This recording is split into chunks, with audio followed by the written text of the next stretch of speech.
नमस्कार मित्रांनो, स्वागत आहे तुमचं आपल्या YouTube चॅनलवर। दिनांक 5 सप्टेंबर 2024 रोजी एक शासन निर्णय आलेला आहे। 20 किंवा 20 पेक्षा कमी पटसंख्या असलेल्या शाळांमध्ये आता सेवानिवृत्त शिक्षक आणि B.Ed. धारक शिक्षकांची नियुक्ती करण्यात येणार आहे। निश्चितच या निर्णयामुळे पुढील शिक्षक भरतीवर परिणाम होणार आहे। तर काय आहे हा शासन निर्णय हे आपण संपूर्ण जाणून घेणार आहोत। पण त्याआधी आपण जर चॅनलवर नवीन आले असाल तर आपल्या चॅनलला सबस्क्राइब करा, सोबतच साइडला दिलेले बेल आयकॉन ऑल वर सेट करून ठेवा, जेणेकरून येणाऱ्या नवनवीन व्हिडिओचे नोटिफिकेशन आपल्याला मिळत राहतील। चला तर मग जाणून घेऊया संपूर्ण माहिती।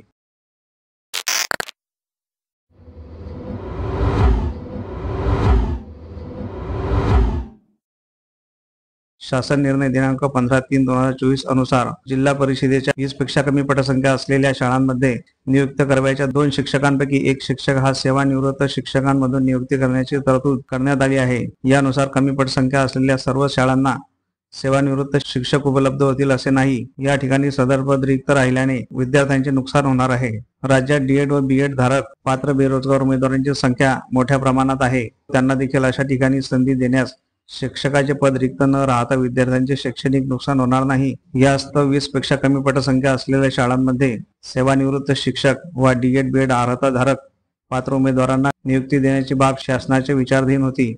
तर शासन निर्णय असा आहे, स्थानिक स्वराज्य संस्थांच्या 20 व 20 पेक्षा कमी पटसंख्या असलेल्या शाळांमध्ये मंजूर करण्यात आलेल्या 2 शिक्षकांपैकी एक सेवानिवृत्त शिक्षक किंवा B.Ed. D.Ed. अर्हता धारक बेरोजगार शिक्षकाची नियुक्ती करण्यात यावी।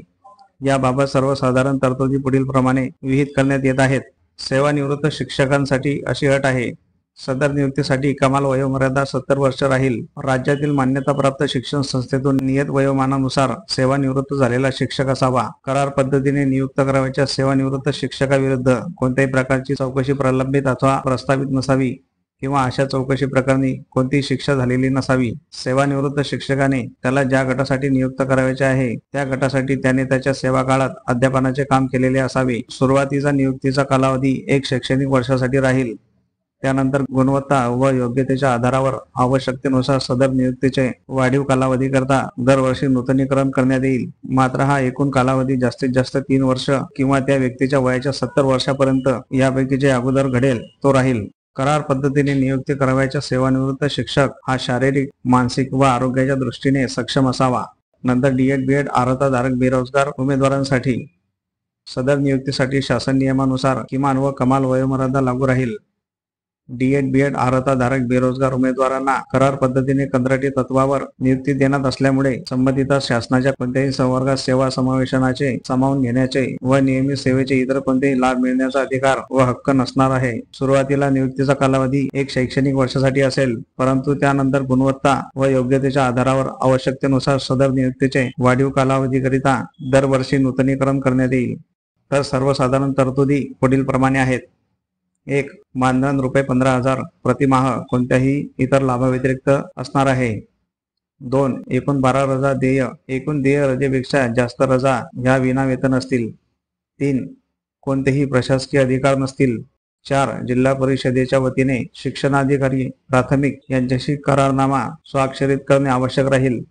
5. बंधपत्र, हमीपत्र, नियुक्तीच्या कालावधीत करार पद्धतीने शासकीय पदाचे विहित काम पूर्ण करण्याची जबाबदारी संबंधित व्यक्तीची राहील। या आशयाचे बंधपत्र, हमीपत्र घेण्यात यावे। हमीपत्रामध्ये करार पद्धतीने नियुक्ती देताना शासनाने विहित केलेल्या अटी व शर्ती, विभागाने निश्चित केलेल्या अतिरिक्त अटी व शर्ती मान्य असल्याबाबतचा, तसेच करार पद्धतीने नियुक्ती करण्यात आलेल्या व्यक्तींकडून नियमित सेवेत घेण्याबाबत अथवा इतर कोणत्याही हक्काची मागणी करण्यात येणार नाही व सक्षम प्राधिकारी यांनी विशेष परिस्थितीमध्ये कोणत्याही वेळी करारनाम्यामध्ये उल्लेखित कालावधी संपण्यापूर्वी करार पद्धतीवरील सेवा समाप्त केल्यास त्यास आक्षेप राहणार नाही, याचा देखील उल्लेख करण्यात यावा। 6. अध्यापनाचे तास इतर नियमित शिक्षकांप्रमाणेच असतील। 7. प्रत्येक जिल्ह्यांसाठी संबंधित शिक्षणाधिकारी, प्राथमिक व मुख्य कार्यकारी अधिकारी, जिल्हा परिषद यांनी पात्र व इच्छुक उमेदवारांमधून आवेदनपत्र मागून नियुक्ती आदेश द्यावेत। 8. सदर प्रक्रियेसंदर्भात आवश्यक असल्यास आयुक्त शिक्षण यांनी अतिरिक्त सूचना निर्गमित कराव्यात। 9. नियुक्तीसाठी सक्षम प्राधिकारी यांना विशेष परिस्थितीसाठी कोणत्याही वेळी अशा करार पद्धतीवरील सेवा समाप्त करण्याचे अधिकार राहतील। 10. करार पद्धतीने नियुक्त करावयाचा शिक्षक शारीरिक, मानसिक व आरोग्याच्या दृष्टीने सक्षम नसल्याचे व प्रस्तावित सेवेसाठी त्यांच्याकडे आवश्यक क्षमता नसल्याचे निदर्शनास आल्यास त्यांची कंत्राटी सेवा समाप्त करण्यात यावी। 11 करार पद्धतीने नियुक्त करण्यात आलेल्या व्यक्तींनी त्यांना प्राप्त होणाऱ्या कागदपत्रे, माहिती व आधार सामुग्रीबाबत गोपनीयता पाळणे आवश्यक राहील. 12 करार पद्धतीने नियुक्ती करण्यात आलेल्या व्यक्तींना त्यांच्यावर सोपविलेले काम निश्चित केलेल्या कालावधीत पूर्ण करणे आवश्यक राहील. त्यांच्या कामकाजाबाबत नियुक्तीसाठी सक्षम असलेले प्राधिकारी वेळोवेळी आढावा घेऊन कामाचे मूल्यमापन करतील. सदर मूल्यमापन कंत्राटी शिक्षकाचे काम समाधानकारक नसल्याचे निदर्शनास आल्यास त्याची कंत्राटी तत्वावरील सेवा समाप्त करण्यात येईल.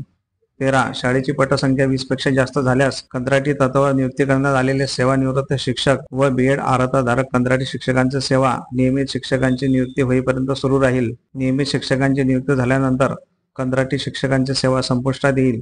14 करार पद्धतीने नियुक्त करण्यात आलेली व्यक्ती सोपवलेली सेवा पार पाडण्याच्या कामात व्यत्यय निर्माण होईल अशा कोणत्याही व्यावसायिक कामात गुंतलेली नसावी. 15 करार पद्धतीने नियुक्त करण्यात आलेल्या व्यक्तीने गुंतलेले हितसंबंध जाहीर करणे आवश्यक राहील. 16 ज्या 20 व 20 पेक्षा कमी पटसंख्येच्या जिल्हा परिषद शाळांमध्ये कार्यरत 2 नियमित शिक्षकांपैकी एका शिक्षकाची प्राथम्याने जास्त पटसंख्या असलेल्या शाळेत समुपदेशनाने बदली करण्यात यावी. यामध्ये दोन्ही नियमित शिक्षकांची इच्छुकता घेण्यात यावी. जर दोन्ही शिक्षक बदलीने जाण्यास इच्छुक असतील तर सेवा ज्येष्ठता शिक्षकास प्राधान्य देण्यात यावे.